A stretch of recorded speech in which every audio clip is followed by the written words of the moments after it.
బయట కేసులు పెట్టడానికి వీల్లేని పరిస్థితి. అవును. అందువల్ల వాళ్ళు ఇష్టం వచ్చినట్లు మాట్లాడారు. అది వాళ్ళకి అక్కడ ప్రివిలేజ్ ఏదో ఉన్నది. శాసనసభకు సంబంధించినంత వరకు స్పీకర్ యాక్షన్ తీసుకోవాలి తప్ప బయట కేసులు పెట్టడానికి వీల్లేదు కాబట్టి బతికిపోయారు. వాళ్ళ నాని వంశీ పరిస్థితి ఏందో ఆలోచించండి ఒక్కసారి. తీవ్రంగా మాట్లాడిన వ్యక్తుల్లో వాళ్ళిద్దరు, తర్వాత అంబటి రాంబాబు, వీళ్ళిద్దరు పరిస్థితి ఏంటి? వాళ్ళ నాని ఎక్కడున్నాడు? ఇవాళ నానికి దేవుడు ఏ శిక్ష చేశాడు? అసలు చంద్రబాబు నాయుడు గారిని బాడీ షేమింగ్, లోకేష్ గారిని కానివ్వండి, అతను అన్నమాట వంశీ అయితే చంద్రబాబు నాయుడు గారంట నైట్ పడుకుంటే తెల్లారి తట్టి లేపాలంట, ఉన్నాడా పోయాడా అని. అతను మాట్లాడిన దారుణమైన మాట. మేము మాట్లాడాలంటే బాధ అనిపిస్తుంది. అయినా అతని వాడి కిరాతకమైన మాటలు ప్రజలకు కూడా తెలియాలి కాబట్టి వాళ్ళకి ఇంకా గుర్తున్నాయో లేవో చెప్తానికి. నాని ఇక మనం అరే ఒరే లా భాష అది తప్ప రెండోది మనం మాట్లాడిన దారుణంగా భువనేశ్వరి గారిని కానివ్వండి, లోకేష్ గారిని, చివరికి రాజకీయాలకు ఎటువంటి సంబంధం లేని నారా బ్రాహ్మణి గారిని మీద కూడా ట్రోల్స్ చేసి చాలా దారుణంగా బిహేవ్ చేశారు వీళ్ళంతా. ఆడవాళ్ళని పిల్లల్ని కూడా వదిలిపెట్టలా.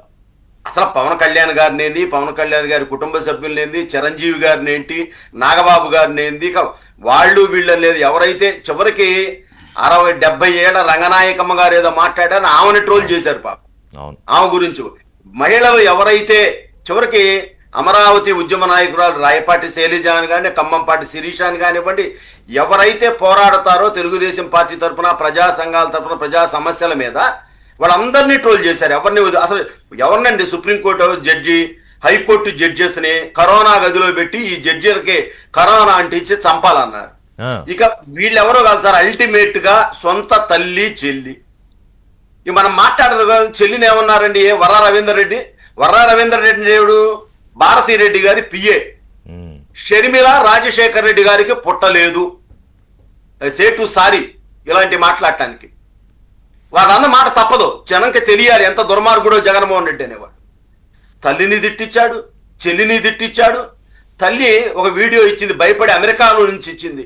ఇక్కడుంటే చంపేస్తాడు అనుకుందో ఏమనుకుందో మరి. ఒక వీడియో ఇచ్చింది ఏమని, నా కూతుర్ని గెలిపించండి అని. అంటే అక్కడ వైకాపా అవినాష్ రెడ్డిని ఓడించండి అని చెప్పింది. దానికి ఆమెనెంత ట్రోల్ చేశారని చెప్పి ఎంత దారుణంగా ట్రోల్ చేశారండి. నిజంగా జగన్మోహన్ రెడ్డి కాదు, మనకి అంటారు కదా తన మన భేదం లేదు అని అని ఎప్పటి నుంచో వింటాం. సో అది కరెక్ట్గా ప్రాక్టికల్గా చూపించారు సార్. వైఎస్ కుటుంబానికి మనం ఇక్కడ జగన్మోహన్ రెడ్డి నుంచే ప్రారంభమైంది కిరాతకం అనుకోవటానికి వీల్లేదు. రాజారెడ్డి దీనికి ఓంకారం చుట్టాడు. రాజారెడ్డి ఒక పార్ట్నర్షిప్ ఇవ్వలేదని చేనేత వర్గానికి చెందిన వెంకట నరసయ్యని దారుణంగా కిరాతకంగా హత్య చేశాడు. ఆ హత్యలో రాజశేఖర్ రెడ్డి పాత్ర ఉంది. రాజశేఖర్ రెడ్డిలో 2 షేడ్స్ ఉన్నాయి. ఒక షేడ్ ఏంటంటే వాళ్ళందరూ అప్పుడు వెంకట నరసయ్య బంధువులు పిల్లలు లేరు. వాళ్ళ మేనలుడు ప్రసాద్ అనే అతను మొత్తం ఎంక్వైరీ చేసి ఏంటి అని చూస్తే ఆ ప్రసాద్ టీచరు, అతని కొద్దిగా ఉద్యమాలు లెఫ్ట్ నక్సల్ భావాలు ఉన్నాయి. ఇతని సెక్రటేరియట్కి రమ్మని చెప్పి రాజశేఖర్ రెడ్డి గారి మీద కాల్పులు జరిగితే రాజశేఖర్ రెడ్డి పంచె ఎగబట్టుకొని పరిగెత్తాడు సెక్రటేరియట్లోకి. ప్రసాద్ అని సెక్రటేరియట్ ఎంప్లాయ్ చనిపోయాడు, అక్కడ కుప్పగూలిపోయాడు. అతడు సినిమాలో కనుక ట్రైన్లో మనం చూస్తాం చూడండి, మహేష్ తలపైకి ఎత్తంగానే ఇతను చనిపోతాడు. రాజశేఖర్ రెడ్డి ఆ విధంగా బతికి బయటపడ్డాడు. అలానే జగన్ వాళ్ళ 3 తరాలు సార్.